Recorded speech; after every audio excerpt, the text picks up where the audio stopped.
আজকে সকালেই ঘুম থেকে উঠে আসলো, তেমন একটা ভালো লাগছে না, শরীরটা ম্যাজম্যাজ করছিল। অনেকক্ষণ মোবাইল টিপলাম, তারপরে হচ্ছে শুয়েছিলাম, তারপরও ফাইনালি উঠলাম। আর সকালে ঘুম থেকে উঠে আমার প্রধান কাজ হচ্ছে বিছানা গোছানো। মানে যতক্ষণ না বিছানা গোছানো হয় ততক্ষণ আমার শান্তি লাগে না। দেন সায়ন কান্নাকাটি শুরু করলো, কারণ তার দুই ভাই নানু বাসায় গিয়েছে, এখন সেও যাবে। পরে হচ্ছে ভাইয়াকে দিয়ে আয়নের নানু বাসায় তাকে পাঠিয়ে দিলাম। আর এটা হচ্ছে একটা ফল, এটা আপনার হচ্ছে পাহাড়ি কাঁঠাল।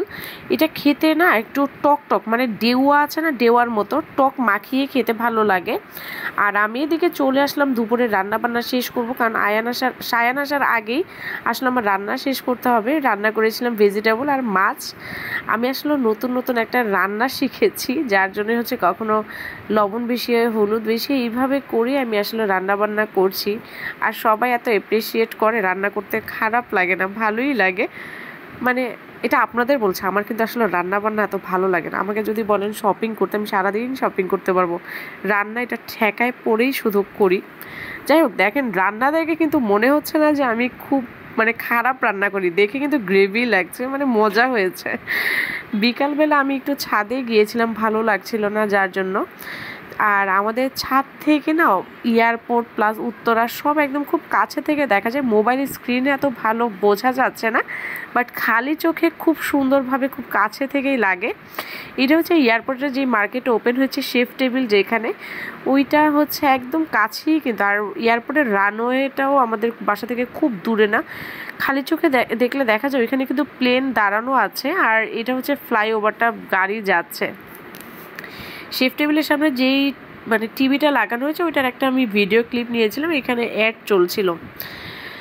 বিকালবেলা তো ঘোরাঘুরি শেষ, এখন হচ্ছে তো ক্ষুধা লেগেছে, খেতে হবে কিছু। আর আমার হচ্ছে চাপটি আর চা খুব পছন্দ, মানে ছোটোবেলায় আম্মু বানিয়ে দিত, আমি নিজেও আজকে ট্রাই করে ফেললাম। তো চাপটি আর চা খাচ্ছিলাম। আর এটা হচ্ছে কক্সবাজারের একটা ফল, সবাই চিনেন। যেহেতু এখনও কোনো কেনাকাটা করিনি বাচ্চাদের জন্য, নিজের জন্য কিছুই কিনিনি, ভাবলাম আজকে একটু বেরিয়েই পড়ি। মার্কেটে যাওয়ার পরে আমার মাথাটা একদম ঘুরিয়ে গেল। এত মানুষ, মানে কোরবানির ঈদেও মানুষ এত শপিং করে, মাশাআল্লাহ, মানুষের কাছে অনেক টাকা পয়সা আছে। নাহলে বলেন যে এত মানুষ কি করবে। আমরা না হলে বাচ্চাদের জন্য গিয়েছি, হয়তোবা তারাও বাচ্চাদের জন্য গিয়েছে। যাই হোক, আমি একটা জুস খেয়ে নিলাম, কারণ হচ্ছে এখন আমাকে একটা জুস খেতেই হবে।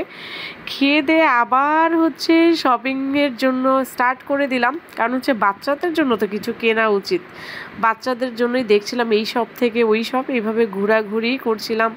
আসলে আমি অনেক ভিডিও ক্লিপও নিতে পাইনি, কারণ এত বেশি ভিড় ছিল মার্কেটের মধ্যে।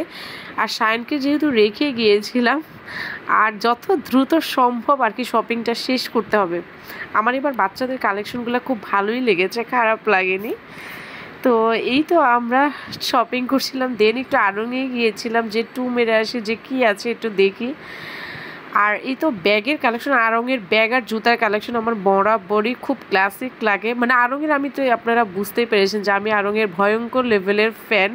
এখন যে যাই বলুক না কেন ভাই, লুকিয়ে হোক যাই হোক, আমি আড়ং থেকে শপিং করবই। মানে আমার খুব ভালো লাগে জুতা, ব্যাগ, সব কিছুই। আর কি কি কিনেছি, এই তো ছিল আমার শপিং। মানে এটা আমার বাচ্চাদেরটা না, আমি এটাই দেখাচ্ছি। এটা হচ্ছে একটা লাকনো ড্রেস। আসলে আমি এর আগেও একটা পরেছি, অন্য কালার পরে দেখেছি, এটা প্যারট কালারের মধ্যে নিয়েছিলাম। গরমের মধ্যে এটা খুব আরামদায়ক একটা ড্রেস আসলো, যার জন্য আবার নেওয়া।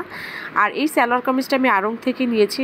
আসলে আমি না ভাঁজ খুলিনি, কারণ ভাঁজ খুলে আবার ভাঁজ করতে অনেক কষ্ট হয়, যার জন্য। এটা সুতার কাজের মধ্যে অ্যাপ্লিকের কাজ করা, মোটামুটি খারাপ না, ভালোই লাগে আমার কাছে এগুলো। তো এটা একটা নেওয়া হয়েছে একটু ভারীর মধ্যে ড্রেস।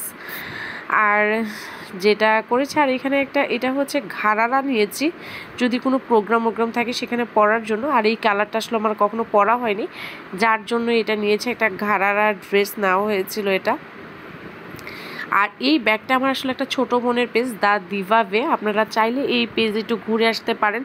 এখানে অনেক রিজনেবল প্রাইসের মধ্যে খুব কম টাকায় সুন্দর সুন্দর ক্লাসিক ব্যাগ পাওয়া যায়।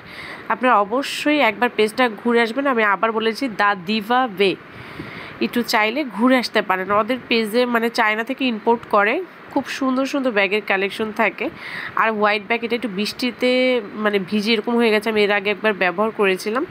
আর জুতার সাথে ব্যাগের সাথে ম্যাচিং করে আমি একটা জুতা কিনেছি। আর আমার জুতি তো খুব পছন্দ, আপনারা এর আগেও দেখেছেন যে ম্যাক্সিমাম সময় আমি জুতি পরি, তো মানে ভালো লাগে আমার কাছে জুতি। তো এই তো ছিল আজকের আমার শপিং ব্লগ, টোটাল দিনের একটা ভিডিও ক্লিপ নিয়েছি। কেমন লেগেছে অবশ্যই জানাবেন। আর আমি কোনো কিছুর প্রাইস মেনশন করিনি, কারণ কিছু জিনিস ফিক্সড দোকান থেকে কেনা, কিছু জিনিস দামাদামি করে কেনা, তো এক একজনের কাছে এক এক দাম রাখে, যার জন্য আমি আজকের আর না দাম মেনশন করলাম না। কেমন লেগেছেন এবং কে কোথা থেকে দেখছেন জানাবেন। ধন্যবাদ।